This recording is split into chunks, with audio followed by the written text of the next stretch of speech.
go to The Guardian now, a new generation. Now, Jodie Foster, she's never been scared to say her mind, right? She said, Gen Z, they can be really annoying. Now, obviously, the problem with this statement, she might be right, but the problem is that Gen Z will probably say that the older generation are really annoying. So we've got both sides here. What are your thoughts on that? I completely agree with her. and it's not just the Gen Z that are really annoying. For me, I put a lot of the blame on the parents of the Gen Z. Because they haven't parented their children enough. You know, when my children come back to me with feels instead of facts, I have no time for it. Just because your kids will be Gen Z, will they? Yeah. Yeah. So, and I just won't tolerate it. I will not put up with it, you know. And also, I think the work ethic is, you know, it's missing in the younger kids. They don't get it, you know. It's like Jodie Foster said here. She said, you know, they're coming late and they want to leave early. They're not really feeling it today, so they want to leave early. I mean, can you imagine going into work or being lucky enough to be mentored by someone like Jodie Foster and say, oh, I'm not really feeling it today, I want to go home early?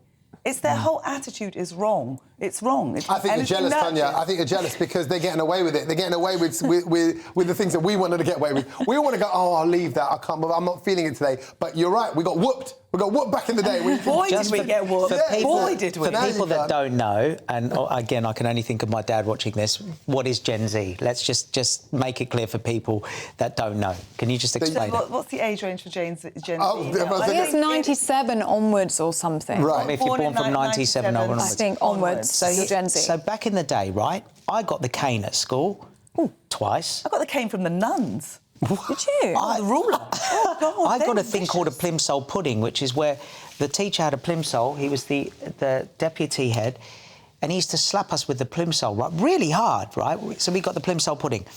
Now, some people won't agree with that, whatever. Didn't do us any harm, just on that day. Yeah. But we've now got to the point where I agree with you, Tonya, where parents, as parents, we're letting our kids say and do whatever they want, and because we can't say anything about it, we can't, you know, do anything about it. We're just, but you know it's causing problems. But you know what happened, Peter, is that you end up not liking your own children. I've seen it in my peers.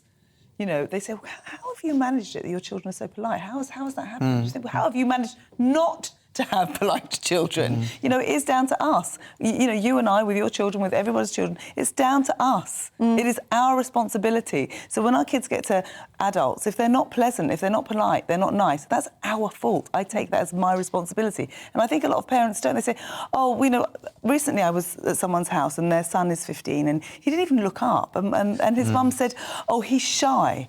And I thought, shy? Let me give you shy now. Are parents making excuses for their kids' bad behaviour? They might well be. And look, I've got an 11-year-old and a 7-year-old, two boys, and I sometimes think, what world are they going to be in 10 years' time? And there's no point me being too tough on them. I sometimes blame, I think, the broader picture of society. I think they've got a lot of information around them. It's not their fault sometimes. There's more political unrest. There's more social unrest. There's more things to stimulate them and mess with their heads, which is what might be with manners. No, you're right. Basic good manners. Yeah, you've got to check that. You're not shy. No. You're not, you know, and being lazy, having chores at home. It doesn't matter what your station is in life. Yeah. Having chores at home and carrying out your chores and having basic good manners are what all parents should be teaching. You know, the Buxton's a tight ship. Yeah. You know, it's a tight ship in their house, you know that. I remember hearing somewhere, this is a brilliant analogy, I know we've got to move on, but someone said that back in the generations before, from us backwards, if you saw the prize at the top of the mountain, you knew you had to climb that mountain no matter what. And if you fell and hurt yourself, your dad would be like, oh, you want that prize? You better keep climbing. Yeah, but I'm tired. Go and get the prize then. Now, and it's not this generation's fault, it's just the way things are because everything's so instant.